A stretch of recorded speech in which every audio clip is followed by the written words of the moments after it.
ဒါနဲ့ချက်တဲ့ခေါက်ဆွဲဆိုင်အဲ့ဒီနေ့ကကျမကရုံကနေနောက်ကျစွာပြန်လာခဲ့ပါတယ်အဲ့ရှင်ကျမဘိုက်တွေကအရင်စရပါတယ်ဟာငါအရင်ဘိုက်စားလိုက်တာ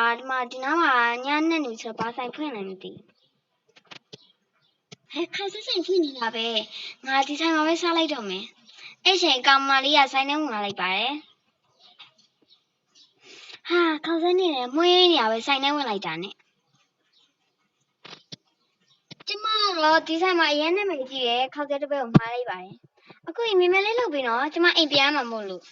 ကျမရဲ့ရှိကိုခေါက်စဲပကံရောက်ပါတယ်ကျမကလည်းအားရပါရစားလိုက်ပါတယ်ဒီဆောင်ခေါက်စဲအရာအရင်ရှိရပဲ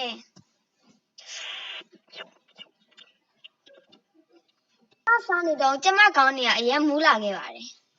ဟာဘာလို့ငါကောင်အရင်မူးနေရတာလဲအဲ့ချိန်ကျမလည်းအိပ်ပျော်ရပါတယ်ပြီးတော့ဘာမှမသိလိုက်ရပါဘူးဟာဟာဟာ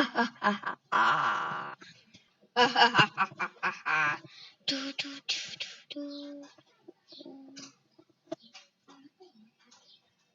ဟာဟာဟာဟာဟာဟာဟာဟာကျမအဲ့ချိန်ပြန်လို့လာခဲ့ပါတယ်ကျမထားလိုက်ချိန်မှာကျမအရင်ခေါင်းမူးနေခဲ့တယ်အဲ့တော့ကျမဘေးပတ်ဝန်းကျင်ကိုကြည့်လိုက်တယ်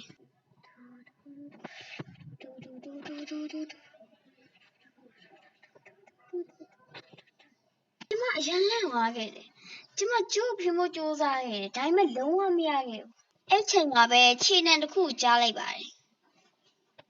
ကျမလည်းကြောက်သွားပြီးတော့မတက်ထားရလဲကျမဘေးနားဓာတ်နဲ့ကြိုးဖီမို့လုံနေတော့အထဲကိုဝင်လာခဲ့ပါတယ်သူကအဲ့ချိန်ကျမအနောက်ကိုရောက်နေပါပြီပြီးတော့ကျမကိုအိုင်းနဲ့ရိုက်ချက်လိုက်ပါတယ်ကျမလည်းမတည့်ရအောင်နဲ့လဲကျသွားခဲ့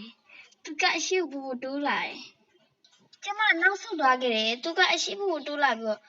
ကျမကိုဓာတ်နဲ့လှီးပလိုက်တယ်သူကကျတော့ဓာတ်ကိုခက်ပြီးပြီးဆုပ်ကင်လာတယ်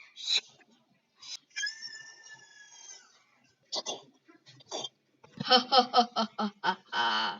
ဟာဟာဟာအဲ့တော့သူကလည်းဟင်းအိုးထဲကိုထိပ်ပြုတ်လိုက်ပါတယ်ပြီးတော့သူကျမသားကိုလှီးဖြတ်ပါတယ်တားကိုအတုံးသေးသေးလေးလှီးပြီးတော့ဟင်းချက်ပလိုက်တယ်ပြီးတော့သူကလည်းအိမ်ကိုစားတယ်